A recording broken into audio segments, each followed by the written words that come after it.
نحمده ونصلي ونسلم على رسوله الكريم اما بعد فاعوذ بالله من الشيطان الرجيم بسم الله الرحمن الرحيم قال فرعون وما رب العالمين قال رب السماوات والأرض وما بينهما ان کنتم موقنین۔ فرعون نے پوچھا کیا حقیقت ہے رب العالمین کی؟ آپ نے فرمایا رب العالمین وہ ہے کہ جو مالک ہے آسمانوں و زمین کا اور جو کچھ ان کے درمیان ہے، اگر ہو تم یقین کرنے والے۔ گزشتہ کل آپ نے سماعت کیا تھا کہ جب اللہ کی طرف سے آپ اس کو پیغام توحید دینے کے لیے گئے اور جب آپ نے آغاز کیا اور اسے کہا کہ میں رب العالمین کی طرف سے بھیجا ہوا اس کا رسول ہوں اور تو بنی اسرائیل کو میرے ساتھ بھیج دے، تو وہ گفتگو آپ نے سماعت کی تھی۔ اور پھر اس بدبخت نے سب سے پہلے آپ کو یہ طعنہ دیا تھا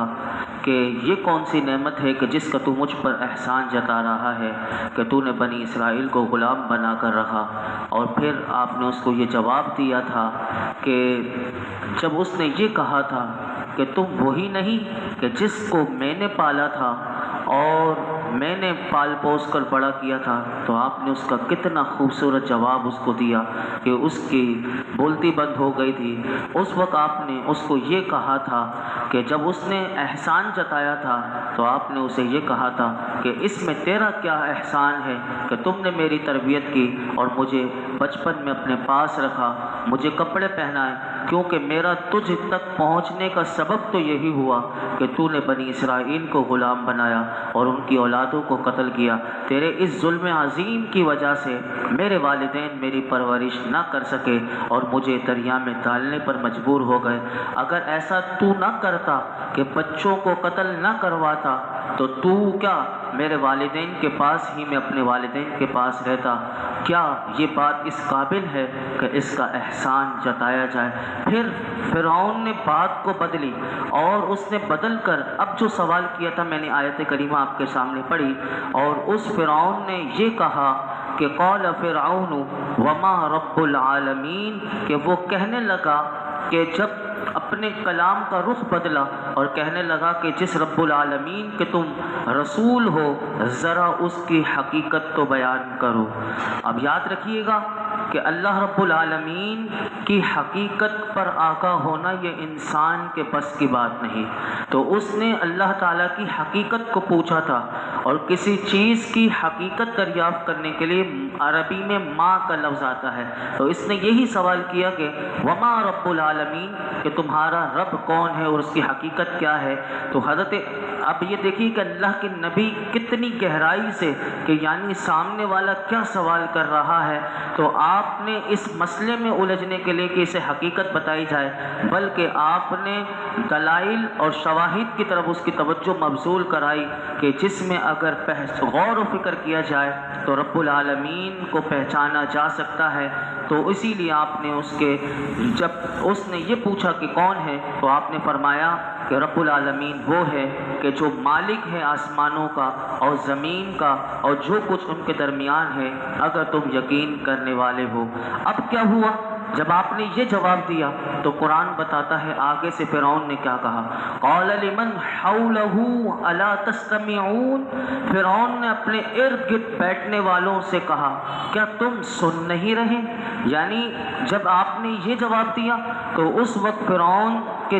جو درباری بیٹھے ہوئے تھے وزراء عمرا، تو اس نے جواب کو سوال کے مطابق نہ پا کر ارد گرد بیٹھنے والوں پر جیسے کہ یہ جیت گیا، یعنی فاتحانہ انداز میں وہ نگاہ ڈالتے ہوئے اپنے مجمع پر کہنے لگا، سن رہے ہو میرے صاحبوں کہ میں نے سوال کیا ہے حضرت موسیٰ علیہ السلام سے، اور میں نے رب العالمین کی حقیقت پوچھی ہے، اور یہ کیا کہہ رہے ہیں کہ وہ زمین و آسمان کے خالق ہیں۔ یہاں پر مفسرین نے ایک اور بات بھی کہی کہ ان کا نظریہ یہ تھا کہ آسمان اور زمین یہ جو ہیں وہ قدیم ہیں۔ قدیم کہتے ہیں ہمیشہ سے خود سے تھے، یعنی اس کو بنانے والا کوئی نہیں، تو پھر اس رب کی کیا ضرورت، رب کی کیا حاجت؟ اسی لیے اس نے پوچھا، جب آپ نے یہ کہا نا کہ رب العالمین وہ ہے کہ جو زمین و آسمان کو بنانے والا، یعنی ان کے نظریوں کو بھی توڑا کہ جو یہ چیزیں پہلے نہیں تھی بلکہ اس کو بنانے والی ذات جو ہے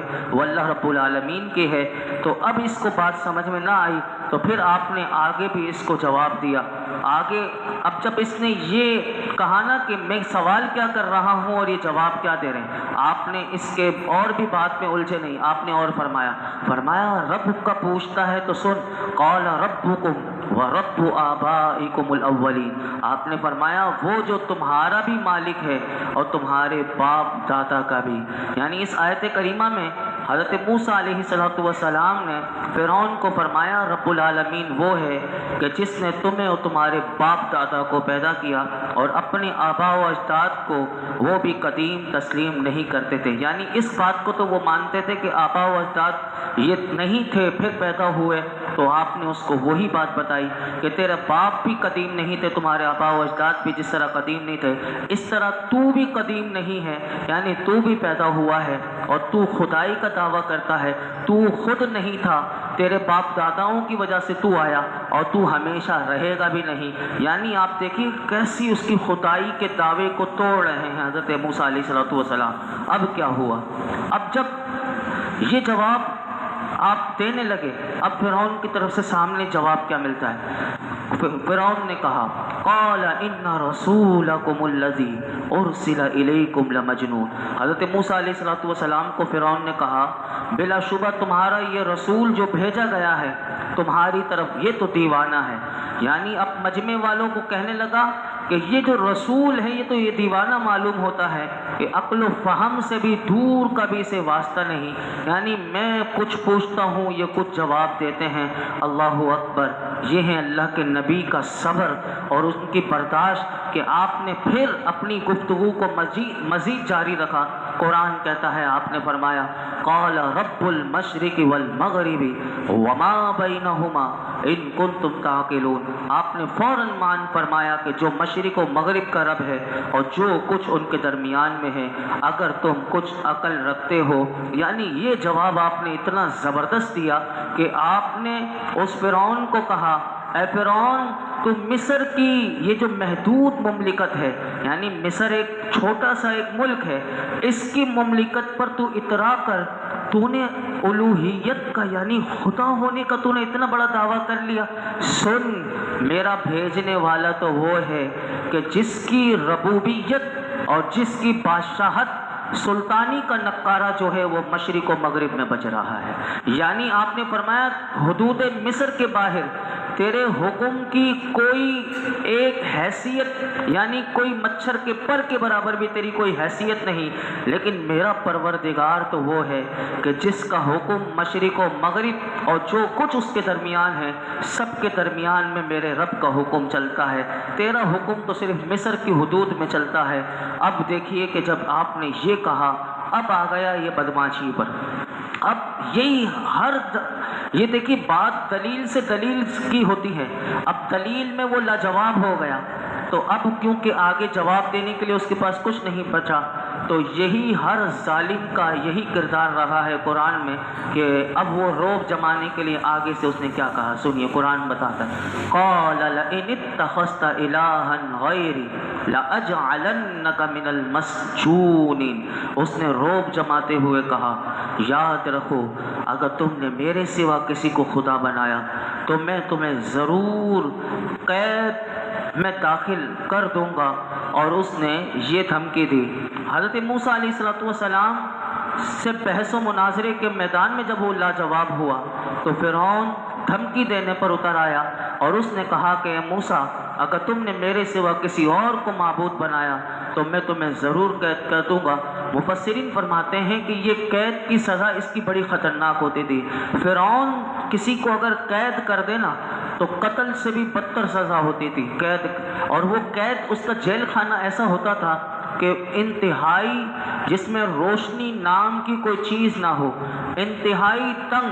اور گہرا گھڑا اس نے کھدوایا ہوا تھا جیل میں، اور اس میں اکیلا کسی کو ڈلوا دیتا تھا اگر قید میں تو وہاں نہ کسی کی آواز آتی تھی اور نہ کچھ نظر آتا تھا، یعنی بندہ گھٹ گھٹ کر اندر مر جائے۔ وہ اس نے وہی دھمکی حضرت موسیٰ علیہ السلام کو بھی اس نے یہ دھمکی دی۔ پھر کیا ہوا؟ قرآن بتاتا ہے کہ جب اس نے یہ دھمکی دی، لیکن پھر آگے قرآن بتاتا ہے قال اولو جئتک بشیء مبین،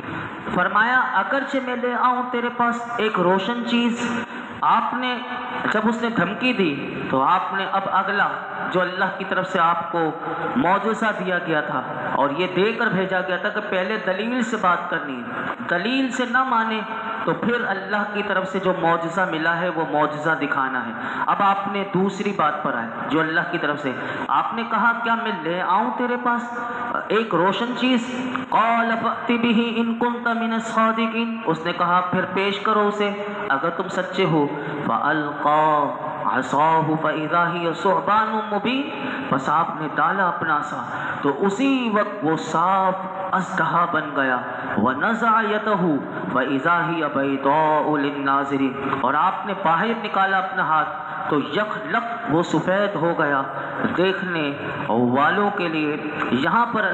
حضرت موسیٰ علیہ السلام نے جب اپنی نبوت کو ثابت کرنے کے لیے، اس کی صداقت کے لیے معجزات دکھائے تو جہاں آپ نے سماعت کر لیا کہ آپ نے دو معجزے دکھائے،